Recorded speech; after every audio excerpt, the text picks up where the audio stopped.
Hello everyone, আসসালামু আলাইকুম। Welcome back to my channel hour ordinary days. আজকে আমি আম মাখাবো। এখানে 3টা আম নিয়েছি। আমটা ভালোভাবে ধুয়ে পরিষ্কার করে নিয়েছি। এখন একটা ছুরি দিয়ে আমি বোটাটা কেটে নিলাম। এরপরে একটা পিলার দিয়ে আমের ছোলাটা ছাড়িয়ে নিব। এখন বাজারে কিন্তু কাঁচা আম পাওয়া যাচ্ছে। এই কাঁচা আম দিয়ে আমরা বিভিন্ন রকম আচার তৈরি করতে পারি। আবার এই কাঁচা আম দিয়ে আমরা আমের জুস, আইসক্রিম অনেক কিছু তৈরি করতে পারি। কাঁচা আম একটু একটু টক হয়, এই কারণে মাঝে মাঝে টক জিনিস খাওয়া উচিত। কাঁচা আম একটা লোভনীয় খাবার, আর এটার ভর্তা তৈরি করলে তো আরও মজা লাগে। এমন কেউ নাই যে আম মাখা পছন্দ করে না। আমরা যখন ছোট ছিলাম আমার দাদিরা বলতো আম মাখা খাইতে হয় গোসল করতে যাওয়ার আগে। আসলে এখন আমরা যে কোনো সময় আম মাখা খাই, তবে আম মাখা খালি পেটে না খাওয়াই ভালো। আম ছেলা হয়ে গেছে। এখন এই আমগুলি আমি একটা গ্রেটার দিয়ে কুচাই নেব। এটা বটি দিয়েও কুচানো যায়, কিন্তু গ্রেটার দিয়েই কুচাই নেব। সবগুলি একই রকম হবে। আর এইভাবে কুচাইতে গেলে একটু সাবধানতা অবলম্বন করব, অনেক সময় হাত ছিলে যায়। এই আমগুলো অনেক টক।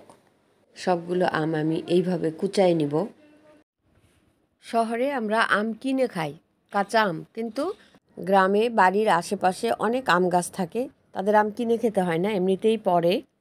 আম কুচানো হয়ে গেছে। এখন এর মধ্যে আমি দিয়ে দিব লবণ, তারপরে দিব বিট লবণ।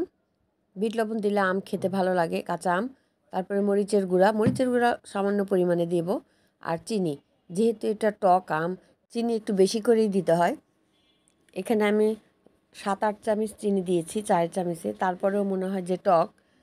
যা মিষ্টি যে যার পছন্দ মতো কম বা বেশি বাড়িয়ে বা কমিয়ে নিতে পারেন।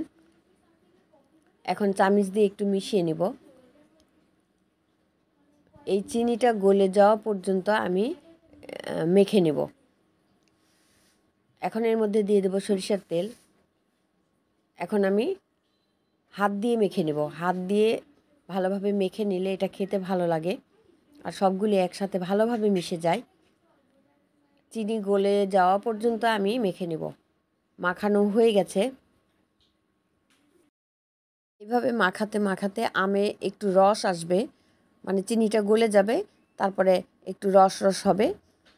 এইভাবে আম মাখা খেতে কিন্তু খুবই ভালো লাগে, অনেক টেস্টি হয়।